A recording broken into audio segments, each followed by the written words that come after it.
gente vai trabalhar hoje com o capítulo 8, parte B. Então, o que é esse capítulo 8? Bom, o capítulo 8 do Fox, ele fala, o título dele é Escoamento Interno, Viscoso e Incompressível. Ele foi dividido em 3 partes, parte A, B e C. Na parte A, a gente trabalhou o escoamento laminar completamente desenvolvido.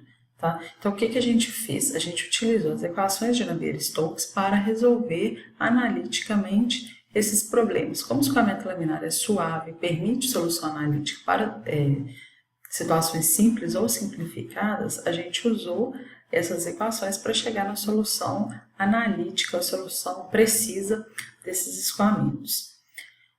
Só que nem todo escoamento ele é um escoamento em regime laminar, então essa solução não é possível para qualquer problema. Tá? Então, a maioria dos problemas de engenharia mesmo envolvendo principalmente escoamento em tubulação são escoamentos no regime turbulento.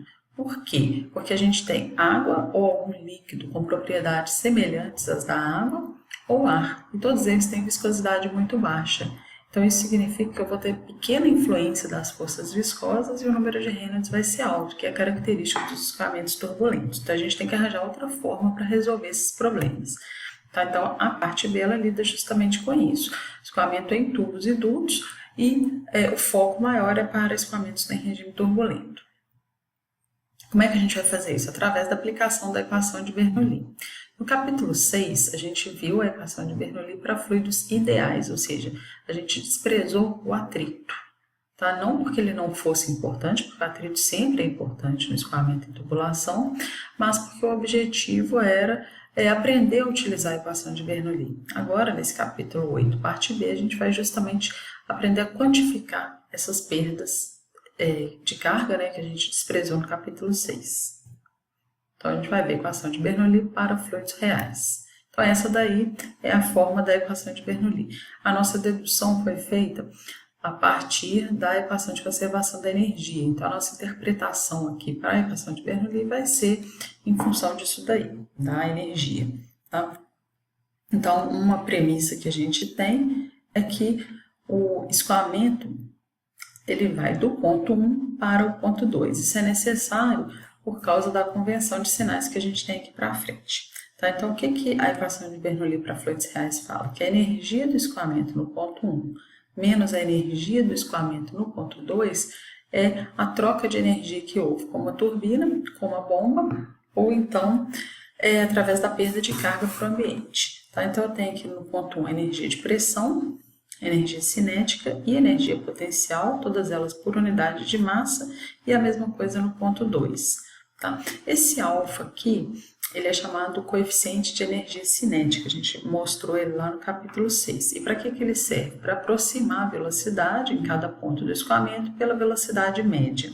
Tá? Então, aqui tem um gráfico que mostra a velocidade adimensional em função do raio adimensional. Então, aqui na ordenada a gente tem a razão entre a coordenada radial e o raio do tubo, e na abscissa a gente tem a razão entre a velocidade em cada ponto dividido pela velocidade média do escoamento. Então, a gente percebe que o escoamento laminar, a solução analítica é uma parábola, então é esse gráfico que está aqui. O escoamento turbulento ele é muito mais achatado, tá? Então aqui a gente tem 2 possibilidades de escoamento turbulento.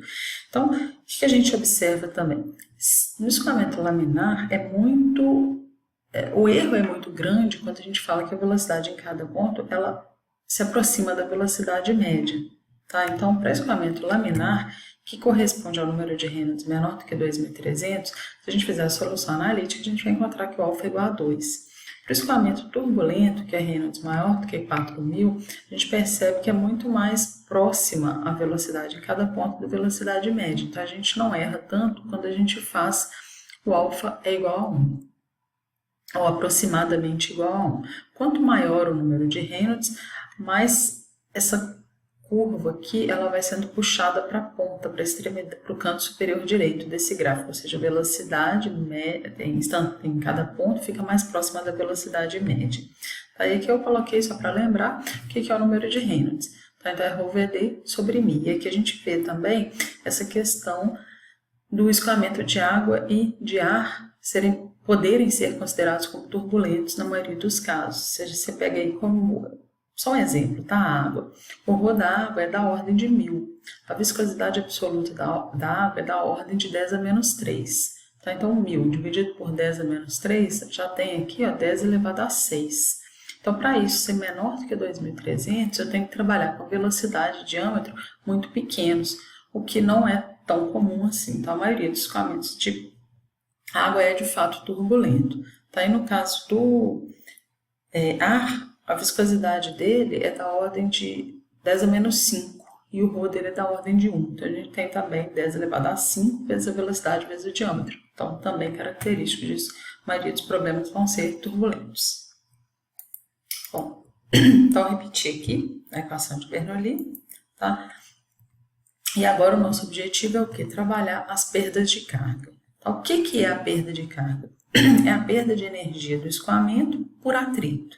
Tá? Então, é aquela energia que ele perde e não é capaz de recuperar. Então, é uma perda mesmo de energia do escoamento. E ela é dividida, dependendo das características físicas dela, né, do que criou essa perda, tem dois tipos, tá? HD e HL. Tá? Então, HD seria uma perda distribuída. O que é essa perda distribuída? É aquela perda de energia do escoamento pelo simples fato do fluido passar dentro da tubulação. Então, o que a gente sabe? Quando o fluido entra em uma tubulação, ele tem que obedecer à condição de não deslizamento. Então, a velocidade do fluido em contato com a superfície vai ser sempre a velocidade da superfície. Então, uma tubulação normalmente parada, o fluido é levado ao repouso nesse ponto, tá? Ou nessa superfície toda. Então, essa primeira camada de fluido que parou, ela exerce atrito sobre a segunda, que vem logo acima, que por sua vez exerce atrito sobre a terceira, e assim em todas, tá? Então, sempre que eu tiver uma tubulação, eu vou ter essa perda. Como ela está distribuída ao longo de toda a tubulação, ela é chamada de perda distribuída. A perda distribuída sempre vai existir em uma tubulação, porque eu sempre vou ter essa diferença de velocidade entre a superfície e o escoamento. Mas eu posso, além dessa perda distribuída, eu posso ter também uma perda adicional causada por um acessório.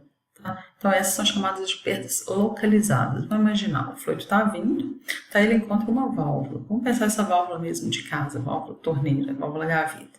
Então, o que acontece? A gente gira ela aqui, e aí um eixo desce, impedindo ou restringindo a passagem do fluido. Então, ele tinha tendência de vir, aí ele tem que se deslocar, né, desviar dessa perturbação para poder continuar o caminho dele. Então, nesse processo, ele vai perder uma energia. Como essa perda está concentrada em uma determinada região, ela está localizada em um determinado acessório, a gente chama de perdas localizadas. Então, HD mais HL. Então, aqui está a equação de Bernoulli e eu substituí o HLT por HD mais HL para ficar mais fácil a gente entender. Então, aplicar a equação de Bernoulli. Então, o nosso objetivo na aula de hoje é encontrar a perda distribuída. Tá? Então, para isso, vamos pensar uma tubulação, um trecho reto de tubulação horizontal de mesmo diâmetro. Então, o escoamento está vindo nesse sentido. Então, esse aqui é o ponto 1, esse daqui é o ponto 2. Eu vou aplicar a equação de Bernoulli entre esses dois pontos. Tá? Então, o que vai acontecer? Bom, se a gente for pensar aqui, se a fluido é incompressível, tá? Então, a vazão volumétrica de entrada é igual a vazão volumétrica de saída. Tá? Pela equação de conservação da massa, a vazão mássica de entrada é igual a vazão mássica de saída. Se a gente assume que o fluido é incompressível, então a vazão volumétrica de entrada é igual a vazão volumétrica de saída. Ou seja, V1 a 1 é igual a V2 a 2. Então, esse termo aqui vai desaparecer com esse aqui, eles vão se anular. Como a tubulação é horizontal, eu tenho que Z1 é igual a Z2. Tá importante aqui frisar o seguinte, o que é Z? O GZ é a energia potencial do fluido por unidade de massa. Então, Z é a altura vertical medida em relação a um referencial qualquer. Tá? Então, se ela está na horizontal, o Z1 vai ser igual a Z2, qualquer que seja o meu plano de referência. Como entre os pontos 1 e 2 eu não tenho turbina, esse termo corta, nem bomba, esse termo também corta. E, além disso, é um trecho reto de tubulação, então eu não tenho perda localizada. Então, eu corto esse aqui também, só sobra a perda distribuída. Então, depois de simplificar, a gente chega nesse termo aí, P1 menos P2 sobre ρ é igual a HD. Ou seja, o meu HD ele vai ser menos ΔP sobre ρ. Tá? Por que menos ΔP sobre ρ? Porque o ΔP é a pressão final menos a inicial. Então, seria P2 menos P1 sobre ρ, então menos ΔP sobre ρ. Bom, aí a gente tem que pensar no regime de escoamento. Para escoamento laminar, ou seja, Reynolds menor do que 2.300, a gente obteve na parte A, né, do capítulo 8, a solução analítica. Ela veio da equação de Navier-Stokes. A gente teve um problema lá que era o seguinte: olha, dado um gradiente de pressão, qual que seria a vazão do escoamento? Ou qual que seria, para uma dada vazão, qual que seria a queda de pressão nesse escoamento? Então, a relação entre vazão e queda de pressão seria essa daqui. Está aqui em função do gradiente de pressão. Então, a vazão menos πr4 sobre 8.000 dpdz. Tá? Se a gente assume que o gradiente de pressão é constante, tá? Ou seja, a pressão varia linearmente, eu posso falar que o dpdz vai ser um ΔP sobre L. Tá? Então, o meu ΔP, então, se eu substituir aqui a ΔP sobre L, então o meu ΔP vai ser menos 128 μ LQ sobre πd4. Então, a diferença, né, do 8 para o 128 é só porque foi substituído o raio pelo diâmetro, para ficar em função do diâmetro, que normalmente é a dimensão mais importante de uma tubulação. Bom, como a minha perda distribuída ela é menos ΔP sobre ρ, então meu HD vai ser isso daqui dividido por ρ. Tá? Ou na forma adimensional, eu posso escrever que o meu HD vai ser 64 sobre Reynolds, L sobre D, velocidade média ao quadrado sobre 2. Tá? As diferenças aí, o 128, é porque a gente trabalha um pouco essa equação. Por exemplo, a vazão ela é a velocidade média vezes a área. A área é πd2 sobre 4. O Reynolds é ρVd sobre μ. Então, trabalhando mais essa equação, a gente chega nessa forma adimensional. Por que a gente tenta colocar numa forma adimensional? Porque, já vou usar o próximo slide, para o escoamento turbulento não existe solução analítica. Tá? A gente viu, né, que o escoamento turbulento ele é caracterizado por flutuações de velocidade que são tridimensionais, transientes e aleatórias. Pelo fato de elas serem aleatórias, elas não permitem a solução analítica. Tá? Então, como é que a gente resolve o problema quando a gente não tem solução analítica? A gente pode resolvê-lo experimentalmente. E que a gente viu no capítulo 7, né, a melhor maneira de se tratar dados experimentais é como? Através da análise dimensional. Então, usando o teorema Pi de Buckingham para reduzir a quantidade de parâmetros que vão governar o problema. Tá? Então, o ideal é a gente trabalhar na forma adimensional. Então, voltando aqui, tá? O Reynolds é um número adimensional. Tá? L sobre D também vai ser um número adimensional e o HD, que é a perda distribuída, ele tem unidades de velocidade ao quadrado. Tá? Então, por isso aqui, HD sobre V2 sobre 2 é adimensional também. Então, como a gente viu para o escoamento turbulento, então, existe solução analítica, a gente vai ter que aplicar o teorema Pi de Buckingham para encontrar qual seria a forma dessa relação. Tá? Então, a perda distribuída ela é dada em função da queda de pressão, ΔP sobre ρ. Tá? Então, para a gente entender o problema, né, tentar aplicar o teorema Pi de Buckingham, a gente vai pensar o que pode afetar a queda de pressão em uma dada tubulação. Tá? Então, ela vai ser uma função, que eu chamei aqui de função G maiúscula, de quê? Do diâmetro do tubo, do comprimento do tubo, da rugosidade absoluta da parede, eu vou falar mais sobre isso daqui a pouquinho, da velocidade média do escoamento e das propriedades do fluido, ρ e μ. Tá? Então, se a gente for pensar, né, eu teria aqui 1, 2, 3, 4, 5, 6, 7. 7 parâmetros governando o problema. Então, se eu tivesse que fazer os ensaios experimentais para isso, eu precisaria de 10 elevado a 6 ensaios, que é um número muito grande. Então, a gente tem que aplicar o Teorema Pi para reduzir o número de parâmetros, tá? Então, igual eu falei, né, epsilon é a rugosidade absoluta da tubulação. O que seria isso? Tá?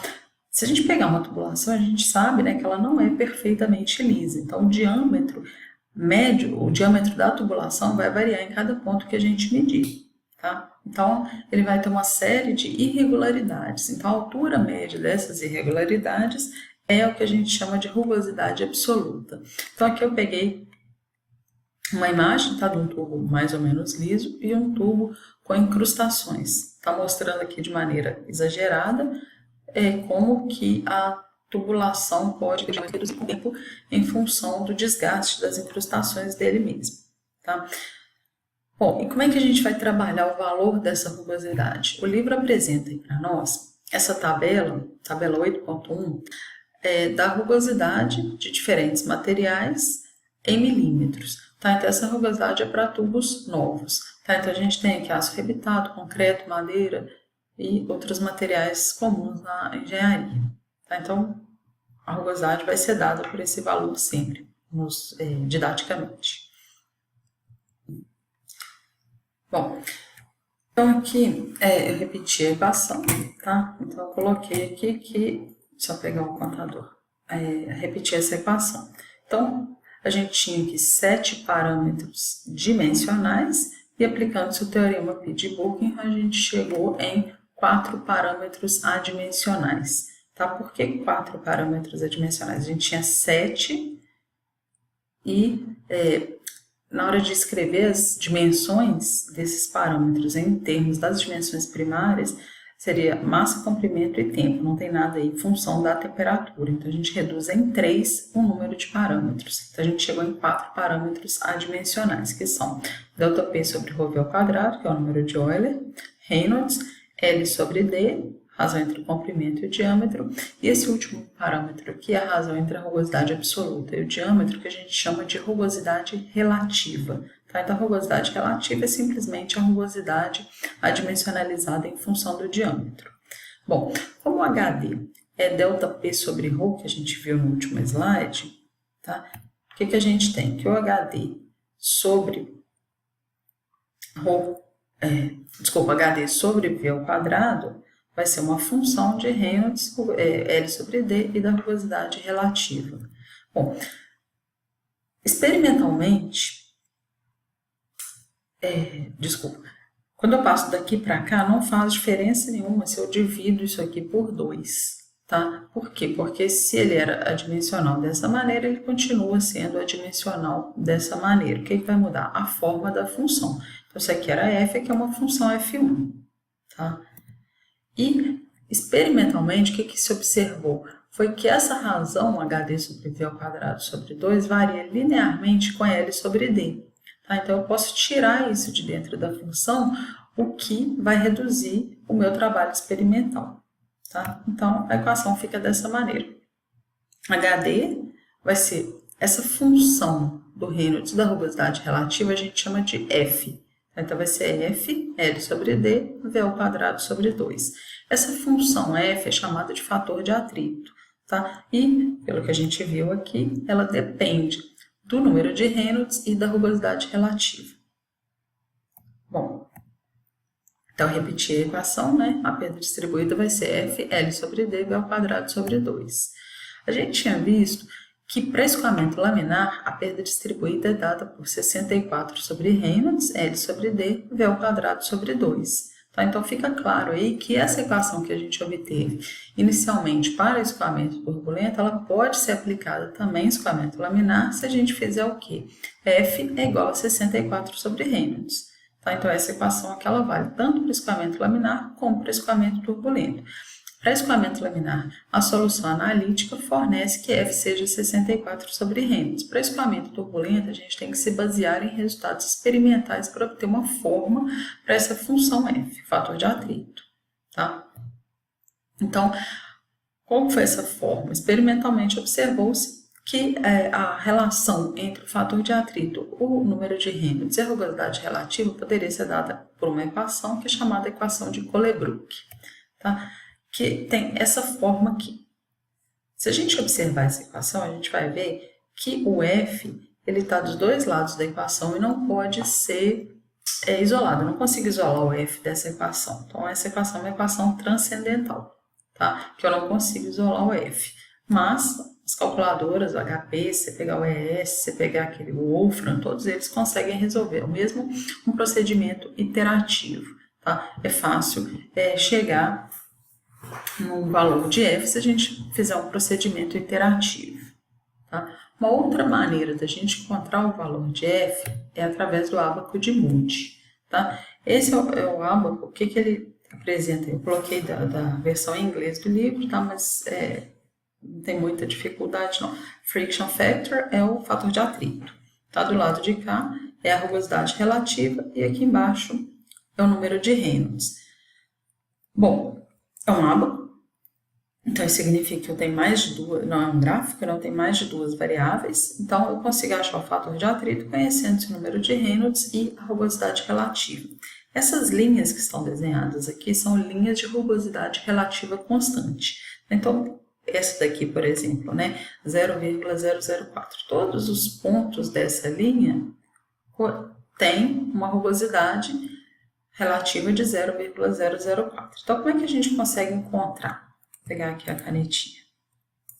Tá? Primeira coisa que a gente tem que fazer é encontrar o número de Reynolds do escoamento. Então, sei lá, vou pegar um qualquer aqui, esse número. Tá? Então, eu vou traçar uma linha vertical que passa exatamente por esse número de Reynolds do meu problema. Tá? Depois, o que eu tenho que fazer? Vou pegar de outra cor aqui. Roxo. Imagina que aí, o segundo passo é o que? A gente encontrar qual que é a rugosidade relativa que corresponde à minha tubulação. Então, imagine que eu tenho lá um tubo, sei lá, de aço comercial, a rugosidade relativa é 0,046. E o meu diâmetro é tal que me dá uma rugosidade relativa de 0,002. Então, o que eu vou fazer? Eu vou marcar, não estou marcando aqui, vou marcar a linha que passa por ela. O ponto de encontro desses dois aqui, ó, a linha do número de Reynolds com a linha da rugosidade relativa, eu traço para cá, que não ficou bom o traço, mas serve a referência. Para cá, encontro o valor do fator de atrito, tá? Simples assim. Bom, claro que a gente tem que tomar cuidado com uma série de coisas. Por exemplo, igual eu falei, né? Imagina um tubo que tenha, seja de aço comercial. Então, a rugosidade absoluta dele é 0,046 milímetros, tá? Imagina que o meu tubo tem 1 polegada de diâmetro, 25,4. Tá? Então, 46 dividido por 25, 0,046 dividido por 25,4 não vai dar um número inteiro nunca. Tá? Então, o que a gente tem que fazer? Eu tenho que arredondar. Ou eu posso, quer dizer, eu não posso arredondar. Tá? Então, imagina que dê alguma coisa, eu tenho uma combinação, tá, de rugosidade absoluta com diâmetro, que dê, que dê esse valor aqui, ó, um número assim. Então, vamos pegar um qualquer aqui, pegar a canetinha de novo. Imagina que tenha dado 0,0015. Tá? Então, o que eu vou fazer? Eu vou acompanhar aqui a tendência das curvas, trabalhando sempre mais ou menos a metade delas. Tá? Então, se ela está subindo, ela vai subindo aqui também. Outra coisa, a escala de Reynolds é uma escala logarítmica. Tá? Então, esse número aqui ó, que eu peguei, ele equivale a 2 vezes 10 a 5. Tá? Porque 10 elevado a 5 é 100 mil. Tá? 10 elevado a 6 é 1 milhão. Então, um número que esteja entre 100 mil e 1 milhão, ele seria esse daqui, seria 200 mil, ou seja, 2 vezes 10 a 5. Então, 10 elevado a 5 é 1 vezes 10 a 5, e o 10 elevado a 6 é 10 vezes 10 a 5. Então, esse número compreendido entre esses dois seria 2 vezes 10 a 5, porque ele está entre 1 e 10 vezes 10 a 5. Esse é um erro bem comum. As pessoas olham e falam, está do lado de cá, 2 vezes 10 a 6. Não, está errado. Bom, outra coisa é que a gente olhando assim, né, pode parecer que os valores são bem imprecisos, tá? Mas não são não. Então, por exemplo, se a gente pegar aqui essa faixa, tá? Entre 0,015 e 0,020, tá? Eu consigo aqui, ó, imagina que eu tivesse pegado esse número, tá? Então, ele está entre 0,016 e 0,017. Então, eu poderia falar que ele é, sei lá, 0,0168. Então, o meu algarismo duvidoso é o 8, porque eu sei que ele está entre 0,016 e 0,017. Então, eu consigo aí três algarismos significativos para representar o meu fator de atrito. Então, é um número bem preciso. E quando a gente compara os valores do ábaco de Moody com os valores da equação de Colebrook, a gente encontra, de fato, valores muito próximos. Tá? Então, ele é bem preciso. Se a gente olha para esse gráfico aqui, vamos entender ele um pouquinho melhor. Tá? Então, aqui eu tenho essa primeira linha, tá? É a linha de escoamento laminar, que é o F é igual a 64 sobre Reynolds. Mas como ele é 64 sobre Reynolds, não faz muito sentido a gente utilizar um ábaco para um número que a gente tem solução fácil, tá? 64 sobre Reynolds. Muito mais preciso trabalhar com a equação analítica. A gente percebe que tem uma linha aqui tracejada separando duas regiões de fator de atrito. À direita dessa linha que a gente percebe que as linhas de rugosidade relativa, elas são praticamente horizontais. Então, o que isso significa? Que nessa faixa, o fator de atrito ele não depende do número de Reynolds, porque, por exemplo, para esse Reynolds e para esse Reynolds, eu tenho exatamente o mesmo valor de F. Tá? Então, é a zona completamente rugosa, tá? Que o escoamento não depende do número de Reynolds. Essa região aqui, ó, região de transição, aí sim eu já tenho uma influência dos dois parâmetros, tanto a rugosidade relativa como o número de Reynolds. Outra observação, outra coisa digna de nota, né, que a gente tem aqui, que essa linha inferior do ábaco, ela é a linha de tubos lisos. Então, o que seria um tubo liso? A gente pode pensar assim, o tubo liso não tem atrito. Não, em todas as tubulações, mesmo liso, eu vou ter atrito. Por que eu vou ter atrito? Porque o fluido encontrou a superfície que estava com velocidade nula. Tá? Então, o fluido foi levado ao repouso ali. Então, ele vai exercer atrito sobre as camadas de fluido que estão vindo acima. Então, sempre, mesmo tubo liso, eu vou ter atrito. Tá? O que vai acontecer? Que para o tubo liso, o valor do fator de atrito vai ser o menor possível, porque o tubo é liso, então o atrito é menor. Tá? Então, por isso que a linha inferior aqui do ábaco de Moody. Tá? E o último detalhe, que a gente percebe aqui uma região de uma mancha. Tá? O que seria essa mancha? Se a gente olhar aqui embaixo, a gente vai ver que é na escala, né, a região em que o escoamento não é nem laminar nem turbulento. Tá? Porque seria o Reynolds entre 2.300 e 4.000. Por que essa mancha? Porque a gente não consegue precisão suficiente para um valor de F nessa região. Tá? Então, via de regra é o seguinte, está resolvendo um problema. Se o Reynolds é entre 2.300 e 4.000, tem uma grande chance de estar errado. Volta e recalcula, vê a unidade, vê o que fez de errado, porque muito provavelmente o Reynolds não vai estar entre 2.300 e 4.000.